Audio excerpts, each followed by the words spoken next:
Hey friends, today I'm going to show you how to make a healing herbal salve out of an herb that you probably already have growing in your yard and you probably consider it a weed. This is called plantain. Let me know in the comments if you've heard about it because thumbs up to you. This herb is great for reducing inflammation, swelling, and pain. A lot of times you can just find it for free growing in your yard. I'm going to show you what it looks like, where to find it, and how to turn it into a healing salve. So I find a lot of times that plantain will grow in an area that is mowed or driven over quite a bit. A lot of times I can't find it in like really tall weeds because it is a small leafed plant. So I am out here, there's kind of shortish grass, and I found some of it. I'm going to show you what it looks like. You don't really want to pick this from like a roadside or somewhere that you drive over a lot just because you don't want it to be dirty and have pesticides and chemicals on it. So also you wouldn't want to harvest this from your lawn if you use pesticides or chemicals. Here is the leaves right here, plantain. They are big, broad-leafed. You can see, I'll pick one. So they're a little hairy on the top there. The other side they have these thick veins, so you'll be able to pick that out. And a lot of times when you pick them, there will be these strings hanging out on the end there. It's not focusing on that, but oh, there we go.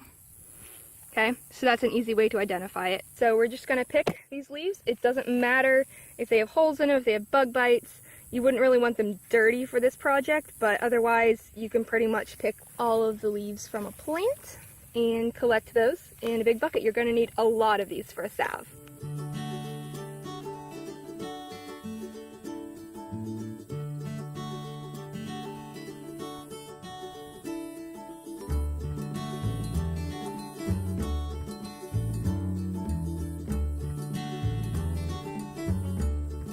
So I found a bigger plantain plant here, and another way to easily pick out this plant is these tall spikes where they have their seeds. Right now it is August, so earlier in the year you would not see these, but it's kind of easy when you're scanning across the yard to pick that out right there. So this one you can see has humongous leaves. Those are awesome. Another cool thing about plantain is that you don't have to make a salve out of it. One of my favorite things to do when we get a bee sting or a wasp sting is to find a couple leaves, chew them up, and spit them out. You can swallow them, it's not poisonous or anything, but you spit them out and kind of make this little pasty stuff, and you stick that on your bee sting and it will take the pain away almost immediately. It'll reduce the inflammation and the swelling. So if you're ever curious about how powerful this herb is, go ahead and give that a try. So on our property I also have a plant called Comfrey. This is a plant that I did plant myself. Sometimes you can find it wild. It is known as the bone knitting herb, so a lot of times people will use it for broken bones. It actually somehow helps with those. I don't know how, it must get through the skin and deal with that, but it's awesome for that kind of stuff, more intense wounds. So I'm going to add some of that to my salve.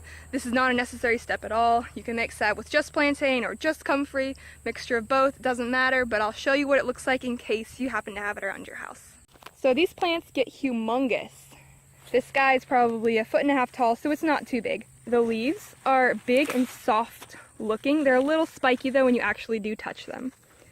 They are very soft and juicy. If you were to crush it, your hand would probably get wet. They have a long stem like that.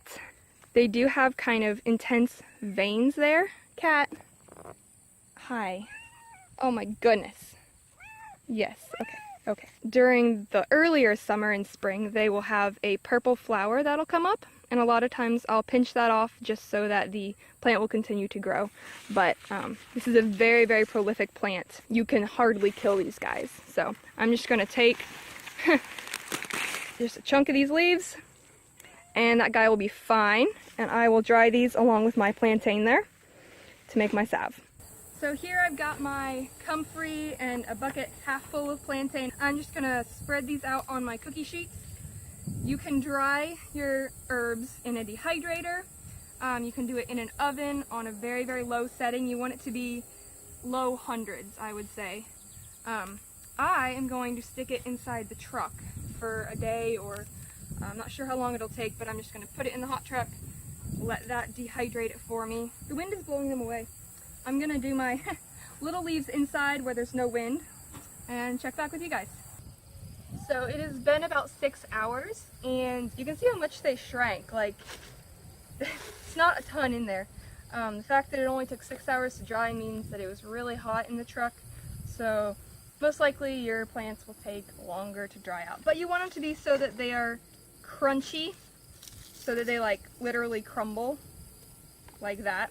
I'm just gonna pack them into these jars, 2/3 to 3/4 of the way full of herbs. Like, push it in there pretty hard.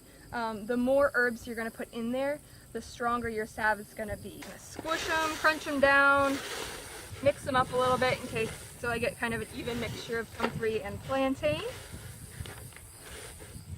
Yummy. You will be surprised at how little salve you get from a lot of herbs. There we go. So the next step is turning your herbs into an infused oil. I actually have 4 jars of herbs here. I dried a little more. You are going to need a carrier oil.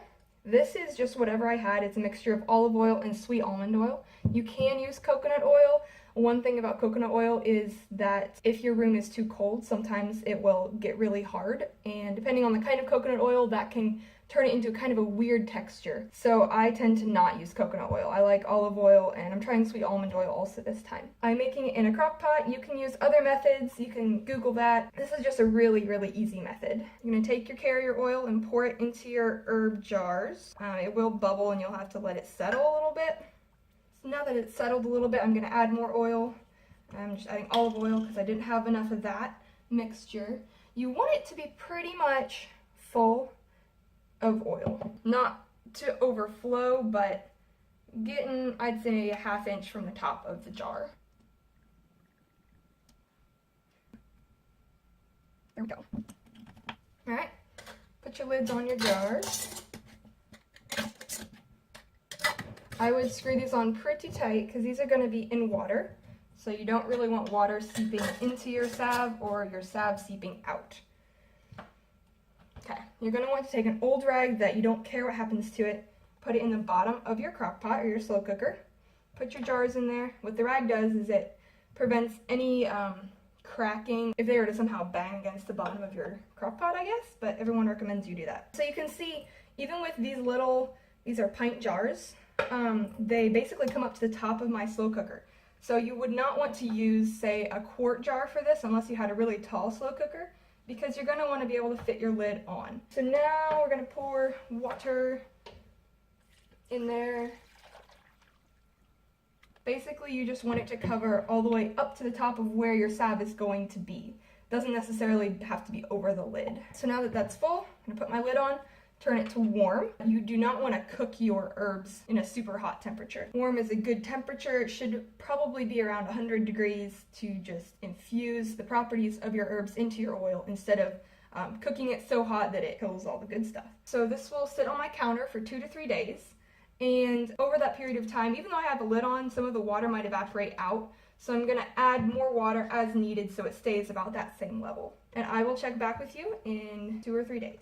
My herbs have been in the crock pot infusing the oil for 3 days. And I turned the crock pot off a couple hours ago to give it a chance to cool down a little bit. And the next step is straining out the herbs. For this step, you're going to need either really fine cheesecloth or an old t-shirt cut into a big square, or this is just some kind of really thin see-through fabric. So I'm going to put this over my bowl. It's good to have a bowl with some measuring capabilities on it because you're going to want to know how many ounces or cups that you have if you're going to turn this into a salve. I like to use a rubber band to hold my cheesecloth or my fabric on there. You're going to want to put a little indent in there to hold your herbs.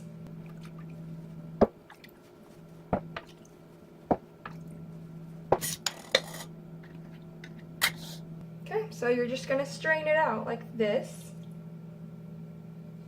Oh, okay, that failed. Okay, so if you have a weak rubber band like I do apparently, you will probably want to use a spatula or something to hold back the majority of your herbs. Pour it in kind of slow so it doesn't overwhelm your rubber band and cheesecloth.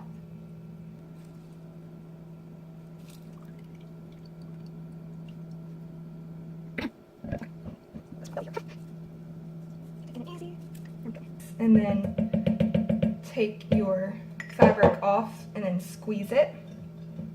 Oh, yes, yes, yes. Just up there.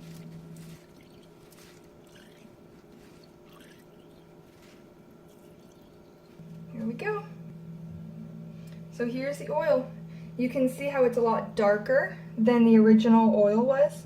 So that is your herbs that are, the good properties are infused into the oil. So you can use your infused oil as the same way you would a salve. It's just going to maintain its liquid properties. So it's not quite as easy to store, and I mean, it could get a little messy if you were to put it on like a scrape or something. But you could still do it. If you wanted to store just your oil for a long period of time, put it in a airtight glass jar or metal jar, I guess. Try not to use plastic. And make sure it stays out of the sun. The sun a lot of times will diminish the properties of, the good properties of the oil. Make sure you stay tuned for next week. I'm going to have part 2 of this tutorial. I'm going to show you how to turn your oil into a salve. It's not hard, but there is a science to it. If you enjoyed this video, please give me a thumbs up below. It tells me that you liked this kind of content and would like to see more of it. And please subscribe so you can see all the new videos I'll be having. And thank you guys so much for watching. Remember to love your people, work hard, and never stop learning.